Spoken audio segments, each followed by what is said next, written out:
तो दोस्तों, आज मैं आपको ले चलने वाली हूँ एक ऐसी दुनिया में जहाँ परछाइयाँ सिर्फ अंधेरे में नहीं बल्कि आईनों में भी जिंदा हो जाती हैं। सोचो जरा, अगर आपके घर में कोई पुराना आईना लटक रहा हो और अचानक उसमें आपकी शक्ल की जगह कोई और चेहरा झांकने लगे, तो आप क्या करेंगे? डर गए ना? पर असली डर अब शुरू होता है, क्योंकि हॉलीवुड की सबसे popular horror franchise the Conjuring universe की नई फिल्म the Conjuring Last Rites cinema घरों में आ चुकी है।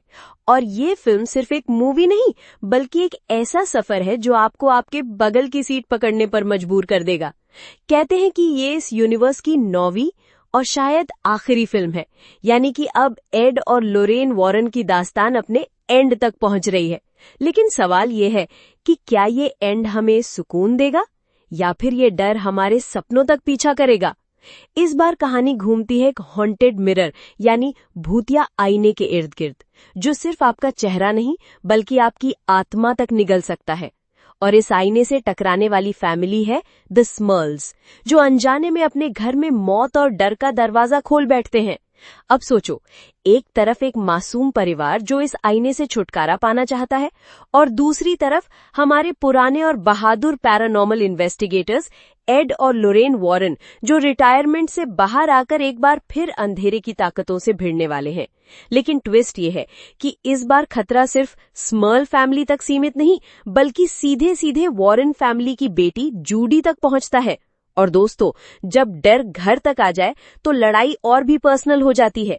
तो चलिए बिना देर किए शुरू करते हैं इस डर, इमोशन और सस्पेंस से भरी जर्नी का पूरा रिव्यू और देखते हैं कि आखिर द कॉन्जरिंग लास्ट राइट्स हमें कितना हिला पाती है। फिल्म की शुरुआत होती है 1960s के एक सीन से, जब लोरेन वॉरन एक प्रेग्नेंट औरत के तौर पर एक आईने में भयानक प्रेतात्मा की झलक देखती हैं। उस सीन की सिनेमेटोग्राफी और साउंड इफेक्ट्स ही बता देते हैं कि फिल्म आपको कितनी गहराई में डराने वाली है। फिर टाइम जंप होता है 1980s में। अब एड का दिल कमजोर है, इसलिए दोनों वॉरन रिटायरमेंट की लाइफ जी रहे हैं। उनकी बेटी जूडी बड़ी हो चुकी है और उसके पास भी माँ की तरह क्लेयरवॉयंस यानी कि भविष्य देखने की शक्ति है। लेकिन ये शक्ति उसका वरदान है या अभिशाप, यही कहानी का बड़ा हिस्सा है। दूसरी तरफ स्मर्ल फैमिली की एंट्री होती है।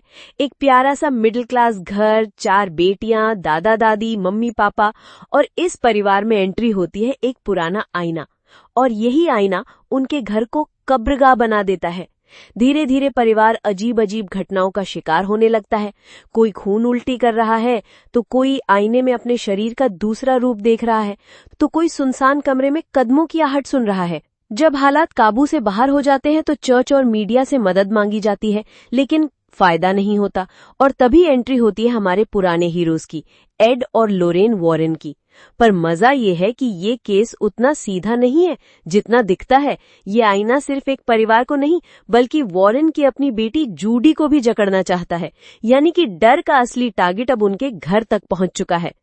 अब अगर एक्टिंग की बात करें तो वेरा फर्मीगा और पैट्रिक विल्सन एक बार फिर साबित करते हैं कि इस फ्रेंचाइजी का दिल वही है।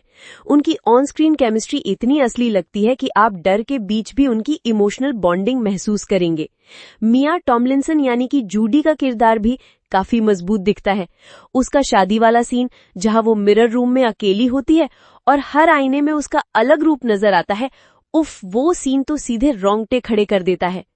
डायरेक्टर माइकल चेज इस बार पुराने क्लासिक हॉरर वाले अंदाज पर लौटे हैं। फिल्म में आपको classic jump scares, creepy attic, haunted toys और VHS टेप्स जैसी चीजें देखने को मिलती हैं। हाँ, फिल्म थोड़ी लंबी जरूर लगती है और बीच बीच में इमोशनल ड्रामा डर पर भारी पड़ जाता है, लेकिन फिर भी कुछ सीन इतने शानदार हैं कि आप आंखें झपकना भूल जाएंगे। खासकर वो सीन जब आईने में जूडी के बजाय कोई और खड़ा होता है। गूज बम्प्स। बैकग्राउंड म्यूजिक और कैमरा एंगल्स ने भी फिल्म का लेवल ऊपर कर दिया है। बेंजामिन वॉलफिश का म्यूजिक आपको कुर्सी से चिपकाए रखता है। तो दोस्तों, क्या द कॉन्जरिंग लास्ट राइट्स आपको हिला देती है? सीधा जवाब है हाँ, लेकिन पहले जितनी तेजी से नहीं। ये फिल्म ज्यादा डर से ज्यादा इमोशंस पर फोकस करती है। वॉरन फैमिली की स्टोरी लाइन, उनके रिश्तों की गर्माहट और परिवार बनाम अंधेरे की लड़ाई इस फिल्म की सबसे बड़ी ताकत है। अगर आप द कॉन्जरिंग यूनिवर्स के फैन हैं तो ये फिल्म आपके लिए एक इमोशनल फेयरवेल होगी, लेकिन अगर आप सिर्फ नॉनस्टॉप हॉरर और डर ही ढूंढ रहे हैं तो शायद आपको लगे कि फिल्म थोड़ी स्लो है। मेरे हिसाब से इसे 3.5 स्टार्स दिए जा सकते हैं। 2 स्टार्स डर के लिए, 1 स्टार वॉरेन फैमिली के इमोशंस के लिए और आधा स्टार जूडी के मिरर सीन के लिए। और हाँ, अगर ये वाकई इस फ्रेंचाइजी की आखिरी फिल्म है तो ये एक डिसेंट और इमोशनल गुड बाय है। लेकिन हॉरर मूवीज की दुनिया में कौन जानता है कि कोई डीमन फिर से लौट आए। तो दोस्तों, मिलते हैं अगले वीडियो में। तब तक के लिए खुश रहिए, स्वस्थ रहिए, मस्त रहिए और फिल्मोलियन देख